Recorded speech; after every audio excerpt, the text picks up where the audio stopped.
तुम ही आए। हे नाथ, जिस तरीके आपने प्रणाम किया था मैं प्रभु को, उसी तरीके मैंने भी उनको प्रणाम किया। बाबा को विश्वास नहीं हुआ, सोचने लगे अगर प्रणाम ही करना था मेरे साथ क्यों नहीं किया। बाबा ने ध्यान में जाकर के जब देखा तो बाबा शंकर को सब कुछ नजर आ गया। क्या? तब शंकर देखो धर ध्याना, सती जो कीन चरित सब जाना। भगवान शंकर ने देख लिया इन्होंने क्या किया था।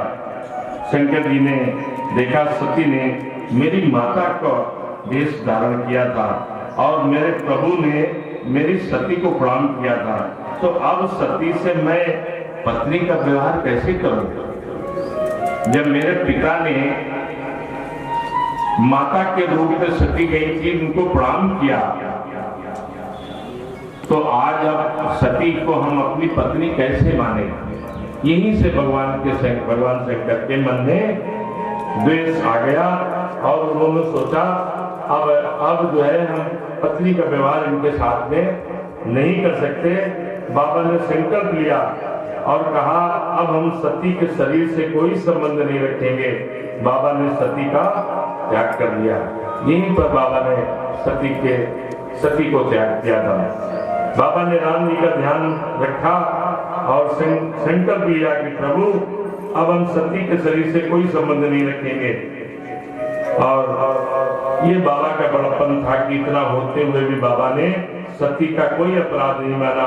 बोले माया कब किसको क्या करा ले कोई भरोसा नहीं है। ये माया जो है भगवान की माया है, ये बड़ी ठगनी है, ये किसी को छोड़ती नहीं है।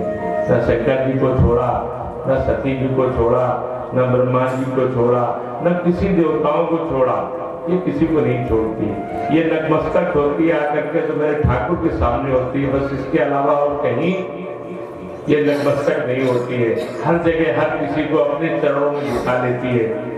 और इसी वजह से बाबा ने कुछ नहीं कहा, परंतु बाबा ने जो संकल्प लिया था वो आकाशवाणी से देवताओं के द्वारा आकाशवाणी की गई और कहा गया, बाबा की प्रशंसा करते हुए ये कहा गया।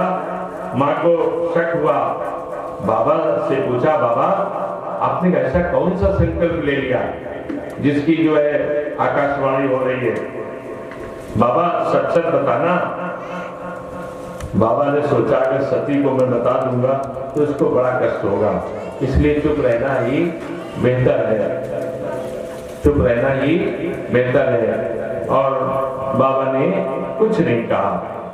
किसी ने कहा लोग टूट जाते हैं एक मकान बनाने में, लोग टूट जाते हैं एक मकान बनाने में और तुम तरस नहीं खाते बस्तियां जलाने में। भगवान भोलेनाथ ने कुछ नहीं कहा, एक शब्द नहीं कहा। बोले अब हमने इनका त्याग अपने मन से कर दिया है, अब अगर हम इनको कुछ बताते हैं तो इनका जीवन नर्क बन जाएगा। इसलिए बाबा ने कुछ नहीं कहा, कुछ नहीं बोले बाबा और भगवान का ध्यान में करके बैठ गए। और भगवान सबसे ज्यादा तब नाराज होते हैं जब हम किसी को कष्ट पीड़ा पहुंचाते हैं। इसलिए कपट करना और धोखा करना बिल्कुल छोड़ देना चाहिए। भगवान ने सती से कुछ नहीं कहा और चुपचाप आकर के बैठ गए भगवान का ध्यान करने लगे। और भगवान को ध्यान करते हुए उन्होंने देखा भगवान क्या कर रहे हैं। बोले उन्होंने देखा कि परोपकारी के ऊपर भगवान की क्या कृपा बरस रही है और जो किसी के साथ अन्याय कर रहा है उसके पास उसके क्या कष्ट उसको भगवान दे रहे हैं। भगवान ने सबसे ज्यादा नाराज तब होते हैं जब हम किसी को पीड़ा पहुंचाते हैं, किसी के साथ छल कपट करते हैं, धोखा करते हैं। तो भगवान कहते हैं निर्मल मंजन सो मोहि पावा, मोहि कपट छल छिद्र न पावा। भगवान कहते हैं कपटी व्यक्ति के जीवन को हम नर्क बना देते हैं, हम कतई उससे व्यवहार नहीं करते। और व्यवहार किससे करते हैं? बोले परिहित सरिस धर्म नहीं पाई, पर पीड़ा सम नहीं आजमाई। पीड़ा देने वाले व्यक्ति को भगवान बहुत दूर भेज देते हैं,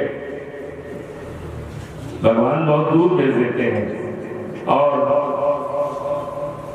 इसीलिए किसी ने कहा है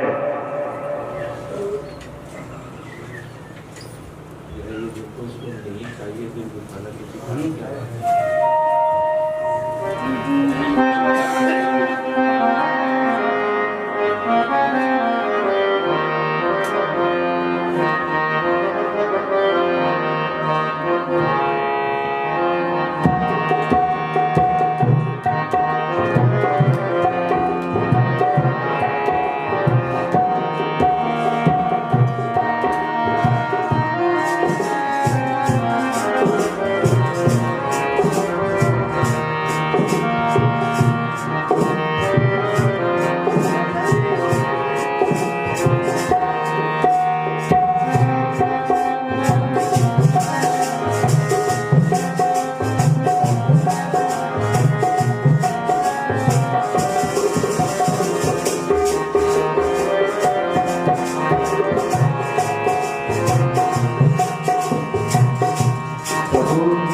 प्रभु के सामने साधक बैठा है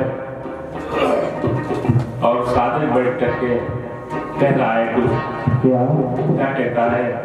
अरे नहीं चाहिए दुखाना किसी का, ओ नहीं चाहिए दुखाना किसी का, नहीं चाहिए दुखाना किसी का। सदा न रहा है, सदा न रहेगा, जमाना किसी का नहीं चाहिए दुखाना